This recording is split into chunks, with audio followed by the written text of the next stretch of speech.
Social media पर आप एक वीडियो बड़ी वायरल हुई भी देख रहे हैं जिसमें दो नौजवान आते हैं। एक लैब में मौजूद शख्स जिसके पास एक बैग होता है उसको बुरे तरीके से मारते हैं, ज़मीन पर गिराते हैं, बैग छीनते हैं और वहाँ से फरार हो जाते हैं। ये कौन लोग हैं जिन्होंने उन बैग्स को वहाँ से चोरी किया और उस शख्स को मारा?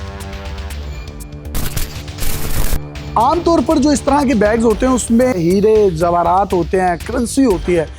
ये कौन लोग थे और ये कहाँ पर इस बैग को लेकर गए? और इस बैग के ऊपर आप एक पत्ते का निशान भी देख सकते हैं। और इन्होंने इस बैग को किन शख्सियात को दिया? हमारे ज़राए ने जब उसकी तफ्तीश की तो हम इस नतीजे पर पहुंचे कि ये 5 टिकटॉकर्स के पास गए थे। इन 5 टिकटॉकर्स में कमल आफ्ताब, जुल्करनैन सिकंदर, फराह हारिस, फातिमा फैसल और लारे इब्राहिम शामिल हैं।